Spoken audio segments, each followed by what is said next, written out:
girls to Patsy's Corners, and today we're going to be reading about ducks. And I'm just going to give you a little review of some of the things you should have picked up about ducks. If you didn't, you can come by the library and get you some ducks. This little duck has paddle feet that you can play with, and he could walk all around. Then Miss Ventress showed you a hidden sheet. It's got all kind of hidden things in it about ducks that you can have fun with. This is a little cup that you can make a duck cup with to put your little treats in to have fun with. And then we had made a duck mask. If, excuse me, if you didn't get a duck mask, then you can come by, and get your duck mask and have fun with ducks all summer. I know y'all are acting like ducks playing in the water, so why not have your duck handouts, okay? Some of our favorite stories about ducks is The Ugly Duckling. And there's more than one person that has written the story of The Ugly Duckling. I just wanted to show you this book because it was so pretty. And I've always loved this story here about the ugly ducklings. All right, there's another one I'm going to show you. This one is another one. It's a famous tale about the ugly duckling. It's brightly colored, illustrated, so you have to come and check it out and read it. Okay, it says, one warm summer day, a mother duck sat on her nest waiting for her eggs to hatch. And slowly, each of the eggs began to crack, and out popped 6 beautiful little ducks. Quack, quack, quack, quack, quack. But when the 7th egg cracked open, there stood a big gray duckling, quite not like the others. "Oh my, what a large, ugly duck you are," said the mother. Quack, quack. Mother duck took her babies to the pond. She was pleased to see the ugly duckling. He could swim well. Back in the farmyard, though, Mother Duck showed off her ducklings to the other animals. Goose and Turkey were cruel to the odd-looking little duck. "Shoo, you ugly thing, get away from here. You're not a duck." As he fled from the wild ducks, he was chased by dogs, whose owners were hunting ducks. Terrified, the ugly duckling ran straight into a cottage in the woods nearby, where an old lady said, "Come in." I can't see that light. But the old lady's cat and hen were cruel to the little duck. "I catch mice," said the cat. "Meow." "And I lay eggs," pecked the hen. "What do you do?" And they forced the little duckling to leave. He was so sad. Alone once again, the ugly duckling found a lonely lake where he could stay. Each day it grew colder and colder, and he looked up and saw some swans flying by. "Oh, how I wished I could fly away with them," he said, but he couldn't. He was too little. It was winter now, and his lake had become ice, and the duckling was stuck in the ice in the lonely lake. And a kind farmer found the little duck and freed him from the frozen lake. He took him home with him to care for him.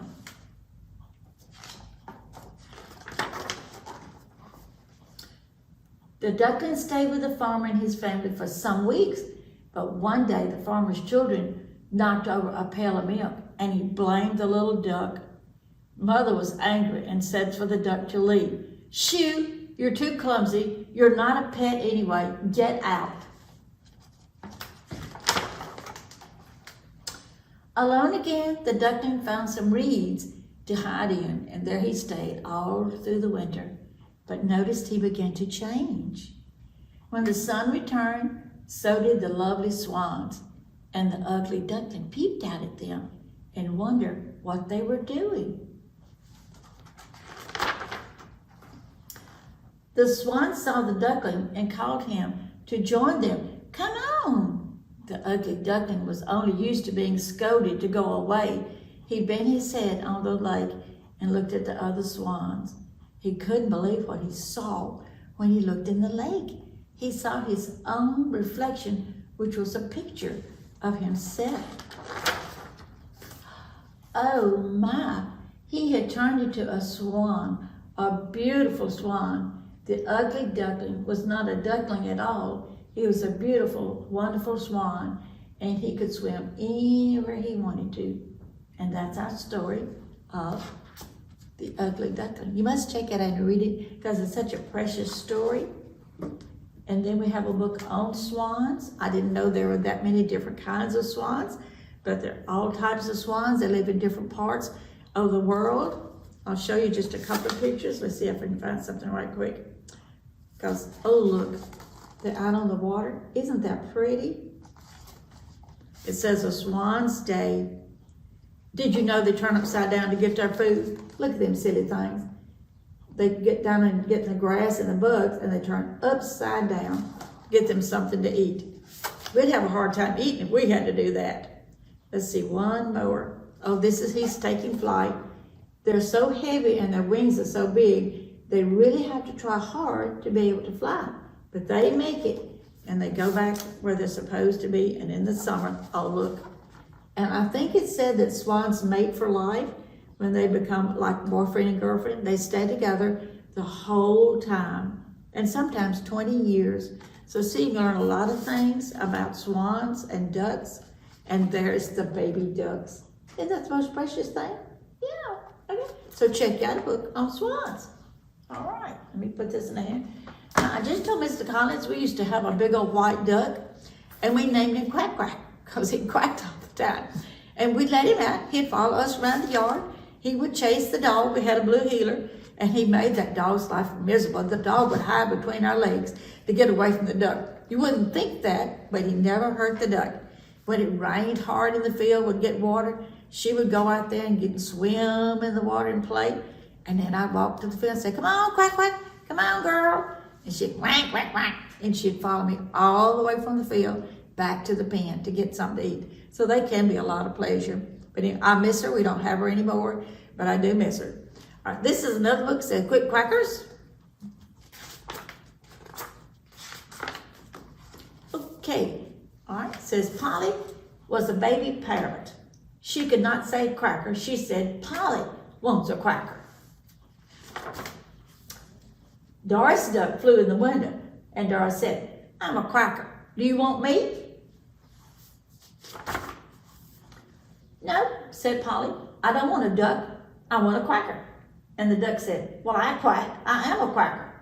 And Polly cried, I want a cracker with salt on it. Doris said, all right. Then Doris said, look, I am a cracker with salt on it. Look, boys and girls, she poured salt on her tail so she can be a salty cracker. No, Polly cried, I want a cracker with salt on it in a box. Oh, said the duck. All right.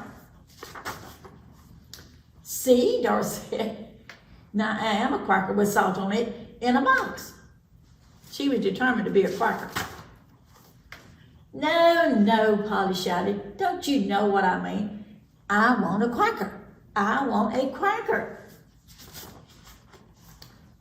Well, Dick and Dinah Duck flew in the window, and Dinah said, we're quackers. Do you want us? Quack, quack, quack, quack, quack, quack. Polly shouted, no, no, no. Ducks are not quackers. And Dick Duck said, yes, they are. Listen. Quack, quack, quack, quack, quack. Dinah Duck said, ducks are good quackers. Listen to how quick I can quack. Quack, quack, quack. And Doris said, I'm a quicker quacker. Listen. Quack, quack, quack, quack, quack, quack. Wait, said Dick Duck. I'm a quacker quicker. I'm the quickest quacker. Listen. Quack, quack, quack, quack, quack, quack. Stop, stop, said Polly. I don't want quick quackers. I want a quacker quick. And I want a quacker that does not quack. Dinah Duck said, oh, quackers always quack. If a quacker does not quack, it's not a quacker. Polly said, listen, I am a poet. A what? Said Doris. She said, I am a poet, which she couldn't say parrot. Duck cried, you are not. You're a parrot. Yes, said Polly. That's what I said. I am a parrot, and parrots eat crackers. Oh, said Dinah Duck. I get it. Polly is a parrot. So she says she's a parrot. Yeah, said Doris Duck. And Polly does not want a cracker. Polly wants a cracker. Yes, yes, Polly shouted. That's what I want. I want a cracker. Well, thank you, said Polly. They finally understood that she wanted a cracker with salt on it. You are good friends. She couldn't say friend either, so she said friends. Can you say friend and not friends? And this is our story of quick crackers. Wasn't that a cute story? So you're missing out when you don't come to the library and check out all the books we have for the summer for kids. Even if school is still late starting, come by your library in Faraday, Vidalia, Clayton, and the bookmobile will have books on ducks, I'm sure. So have fun this summer reading about ducks. Bye. See you later. Hey guys, welcome back to Crafts with Ventura. This week is Duck Week and I have a few crafts for you. Today I'm going to show you how to make your own little floatable duck. You're going to need this little cutout thing. You can come to us and get it, or you can draw your own. All you need is a piece of paper, notebook, construction, computer paper, it doesn't matter. And once you do it like this, you draw two of them. And once you get your two, you can tape yours together if you cut them out separately, or you can put them on the same little strip of paper, fold it in half so they can meet each other. It's going to make you one duck. You need something that will float. It can be, I don't know, some styrofoam, cardboard, anything that will float on your water or whatever you want to stick your duck in. So you take your two little pieces, get your duck and some tape or a stick pin with the parent's help. Stick it to your little styrofoam or floating device and you put it in your water, or you can decorate it first before you stick it in your water. This is what mine looks like. And you just take it, put it on your water, and it'll float for you. Next I have a little handout for you. It is Mama Duck is hunting for her 3 ducklings. You have to try to help her find her little ducks, and you can color it and write you a story based on it, whatever you choose to do with it. My next craft is a duck, another duck, and you just take his little legs and feet and move it and makes it look like he's running or waddling. So you need your little duck cut out. You can come to us and it'll be in your little bag that we have for you. And you put your little feet onto it and something to keep it in there. And that's it. It moves for you. Right? My next craft is a duck cup. My coworker says it kind of looks like a chicken, but it's a duck. It can be a chicken, that's your choice. We have the little cutout here for you. You cut out your pieces and you tape it or glue it to your cup. And you need a little pipe cleaner or some string to attach it to your cup. Now you can put it on a cup, a little pail, anything that you choose or that you have at your house. It won't break your mama's pockets. And then in your bag, you have a little duck mask. Well, that's it for this week. I'll see y'all next time. Bye.